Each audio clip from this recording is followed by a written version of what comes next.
안녕하세요. 환자 중심의 진료 철학을 실천하는 강북의 예치과병원의 이상수입니다. 오늘 말씀드릴 부분은 임플란트 이후에 생기는 임플란트 주의염이라는 부분에 대해서 말씀을 좀 드릴게요. 임플란트는 굉장히 좋은 치료 방법입니다. 치과에서는 정말 제3의 치아, 유치, 영구치, 그리고 임플란트 이렇게 얘기를 할 정도로 굉장히 획기적인 방법이고, 기존의 임플란트가 나오기 전까지는 치료를 할 때 주위에 있는 치아들을 갈아가고 거는 방법밖에는 없었어요. 그래서 이거를 좀 안 갈고 어떻게 하는 방법이 없을까? 그래서 뭐 메릴랜드 브릿지라는 방법, 말 그대로 이렇게 치아에 구멍 같은 거 뚫어갖고 옆에 붙이는 방법들도 한번 나온 적들이 있고, 아니면은 뭐 인레이 브릿지, 이거는 이제 정통적인 방법은 아닌데 치아를 완전히 다 깎아서 씌우기에는 너무 아까우니까 씹는 면만 충치 치료하듯이 살짝 깎아서 하면 어떨까? 그런 방법도 시도한 적들도 있었어요. 근데 임플란트가 나온 뒤로는 이가 빠지면 그 자리에 그냥 이를 하나 심고 옆에 치아들을 건들지 않기 때문에 굉장히 획기적인 방법이라고 말씀을 좀 드릴 수가 있고, 치과 의사들도 이 임플란트가 나온 뒤로는 치료를 할 수 있는 방법들이 굉장히 늘어났어요. 특히 이제 틀니 같은 경우, 이가 하나도 없는 분들은 틀니 쓰시기가 정말 어려웠거든요. 위에는 괜찮아요. 입천장이 딱 버티고 있어요. 근데 밑에 같은 경우에는 U자 형태, 말발굽 같은 틀니를 만들 수밖에 없는데, 말하고 이러면 틀니가 들썩들썩 하는 수밖에 없는데, 임플란트가 나온 뒤로는 틀니도 똑딱이 단추 같은 거를 이렇게 딱 끼우고 편하게 생활을 하실 수 있는, 틀니가 빠지거나 떨어지거나 이런 것들을 걱정을 안 하셔도 되죠. 임플란트는 굉장히 많은 효과를 갖고 치과에서 많이 도움이 되는 그런 치료 방법입니다. 임플란트의 또 다른 장점은 씹는 힘 자체가 굉장히 좋아요. 중간에 이가 없어서 양쪽 치아를 갈아갖고 이를 만든다면, 겉에서 봤을 때는 이가 3개가 다 있어 보이지만 사실 중간에는 이가 없잖아요. 그러니까 양쪽 치아 2개가 1.5배씩 이를 해줘야 돼요. 틀니 같은 경우에는 이가 없으니까 잇몸에 얹혀놨기 때문에 잇몸으로, 이 없으면 잇몸으로 산다 이런 얘기가 있기는 하지만 잇몸으로 살아보면 정말 힘들어요. 저희 병원에도 이렇게 오시는 어르신들 보면 막 이렇게 눈물을 흘리시는 분들이 있어요. 아유, 내가 먹고 싶은 것도 못 먹고 뭐 음식만 봐도 싫어갖고 내가 살이 뭐 얼마나 빠졌어, 막 가뜩이나 연세도 많으셔갖고 몸도 왜소하시는데 거기에 살이 더 빠지시고 이런 경우들도 봤거든요. 보통 임플란트는 자연치의 한 80에서 90%까지도 힘이 나온다고 이야기를 해요. 자연치의 80%, 90%는 멀쩡한 치아를 얘기를 합니다. 연세가 드시거나 치주가 안 좋거나 그러면 나머지 치아들보다 더 튼튼하게 임플란트가 될 수가 있어요. 그래서 나 이제는 그걸로만 씹잖아, 임플란트만, 이렇게 얘기하시는 분들도 있을 정도로 임플란트는 굉장히 획기적인 치료 방법입니다. 근데 이 좋은 임플란트를 정말 고생해서 큰 돈 들여갖고 하셨는데 망가지는 경우가 발생을 할 수가 있어요. 임플란트가 망가지는 가장 많은 원인은 임플란트 주위염입니다. 임플란트 주위염 그러면은 뭐 이렇게 그런 게 있어 라고 생각을 하실 수가 있는데, 치아 주위에 생기는 염증이 치아 주위 치주염이라고 이야기를 하거든요. 임플란트 주위에 생기는 치주염이 바로 임플란트 주위염입니다. 임플란트는 당연히 충치는 안 생기지만 내 이빨도 그렇고 임플란트도 그렇고 잇몸에 박혀 있으니까 잇몸병은 생길 수가 있는 거죠. 임플란트가 망가진 게 아니고 임플란트를 이렇게 잡아주는 뼈가 망가지니까 흔들리다 빠져버릴 수가 있는 거예요. 지반이 무너지는 거죠.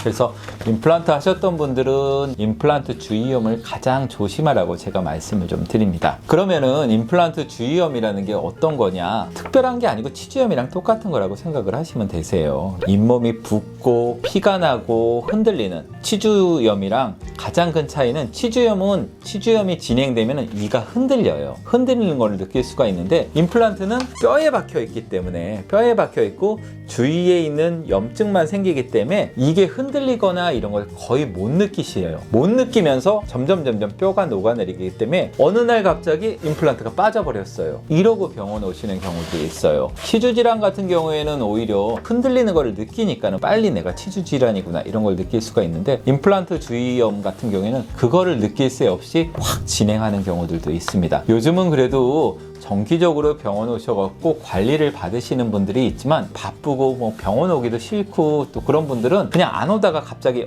아침에 뭐 밥 먹는데 뭐 하나 딱 소리 나고 보니까 임플란트가 빠졌어 이러고 오시는 분들도 사실 좀 있습니다. 그래서 정기적으로 검진하시는 게 굉장히 좀 중요하고요. 임플란트 주위염의 가장 큰 원인은 결국에는 음식물 찌꺼기 때문에 그래요. 특히나 임플란트 하셨던 분들은 많이 느끼시겠지만 임플란트가 다 좋은데 음식물이 좀 잘 껴요. 그래서 사이사이 낀 음식물 찌꺼기를 잘 빼주시는 게 굉장히 중요합니다. 제가 유튜브 할 때 항상 가장 많이 강조하는 게 치간 칫솔 좀 쓰시라는 얘기를 제일 많이 합니다. 젊은 사람들은 웬만하면 잘 탈 안 나요. 말 그대로 젊잖아요. 우리 몸의 면역력이나 이런 걸로 이겨낼 수가 있는데 중년 넘으신 분들, 특히 이제 40대 이후 되시는 분들은 이 사이도 벌어지고 그 사이에 음식물도 많이 끼고 특히나 임플란트가 있으면 임플란트 쪽에는 더 많이 끼고 그렇기 때문에 치간 칫솔을 잘 써주시는 게 굉장히 좋고요. 흡연도 되게 임플란트 주위염이 안 좋다고 하던데 그런 얘기 물어보실 때인데 당연히 안 좋죠. 흡연은 사실 치주 질환에도 안 좋고 임플란트에도 안 좋고 당뇨에도 안 좋고 다 안 좋아요. 흡연은 사실. 그리고 그 임플란트를 하신 뒤에는 주위의 잇몸 조직이나 이런 것들도 관리를 잘 해주셔야 돼요. 임플란트 했는데 고기만 신경 쓰면 되는 거 아닐까요? 그거 아니고요. 염증이라는 건 퍼질 수가 있기 때문에 주위에 있는 치아들도 관리를 잘 해주셔야 돼요. 그럼 잇몸 관리 어떻게 하라는 얘기야? 잇몸 관리라 그래서 특별한 걸 요구하는 게 아닙니다. 치과에서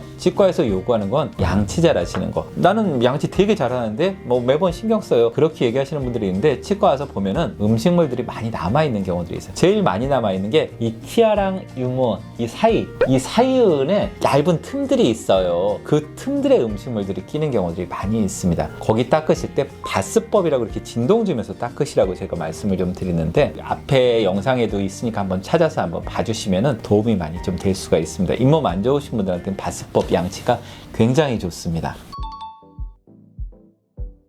그거는 조금 문제가 있는 상태세요. 잇몸이 임플란트 주위를 이렇게 단단하게 좀 잡고 있어야 되는데 잇몸이 염증이 있어서 이게 지금 너덜거리는 상태라는 거예요. 임플란트는 신경이 우리 몸이랑 연결이 되어 있지 않기 때문에 염증이 생겨도 잘 모를 수가 있는데 잇몸 조직이 탄탄하지 않으니까 강한 수압이 들었을 때 이게 벌어지는 거죠. 가끔 양치하실 때 새끈하거나 뭐 이런 것들 좀 느끼실 거나 아니면 바람 불 때 이렇게 놀라시는 분들이 좀 있는데 그런 분들은 잇몸이 탄탄하지가 못하다는 얘기예요. 그런 경우에는 치과에 한번 방문을 하셔갖고 상태를 확인을 하시고 필요하면 염증 치료를 받으시는 게 좀 좋고요. 워터픽도 지금 말씀을 좀 드렸던 것처럼 얘가 수압이 워낙 세니까 잇몸이 탄탄하니 오히려 여기를 더 벌릴 수가 있어요. 만약에 내가 워터픽 했는데 잇몸이 아프다 그러면은 워터픽은 일단 중단하시는 게 좀 좋으세요. 안 그러면은 더 이렇게 잇몸을 더 헤집어 놓을 수가 있어요. 나중에 잇몸 치료 받고 괜찮아졌나? 그리고 한두 번 해봤는데 정말 괜찮다. 그럼 그때 워터픽 같은 거 다시 사용을 하셔도 좋고 워터픽은 늘 말씀드리지만은 근본적인 양치질이 되지는 않아요. 말 그대로 찌꺼기 떼내는 그런 정도지 소를 갖고 닦으셔야지 빡빡 닦으실 수가 있습니다. 워터픽 쓰시는 거 좋지만 치간 칫솔이나 치실 꼭 같이 병행을 해주시고요.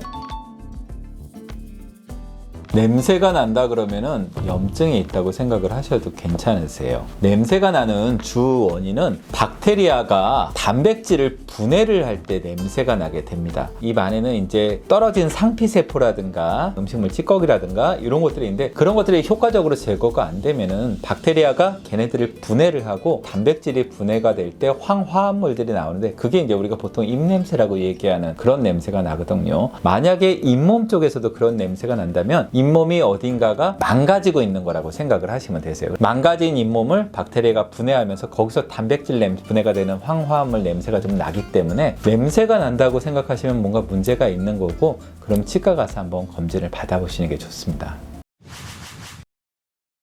자, 요즘 많이 하시는 임플란트에 대해서 그리고 임플란트 관리하면서 임플란트 주의염에 대해서 말씀을 좀 드렸고요. 임플란트는 자각 증상이 별로 없는 경우들이 많이 있어요. 신경이 우리 몸이랑 연결이 안 되어 있고 뼛속에 박혀 있는 거다 보니까는 이게 어느 정도 염증이 있어도 흔들리는 걸 잘 못 느낄 수가 있거든요. 그래서 그런 것들은 엑스레이를 찍어보고 정기적으로 검진을 해보시는 게 좀 좋습니다. 그리고 입안에서 냄새가 느껴지거나 양치 같은 거 할 때 피가 나거나 이러면은 어딘가에 또 염증이 있을 확률이 굉장히 높기 때문에 그럴 때는 꼭 치과 가셔갖고 검진도 해보시고 상태를 진단을 한번 받아보시는 게 좀 좋습니다. 오늘 말씀드렸던 내용이 도움되기를 바라고요. 감사합니다.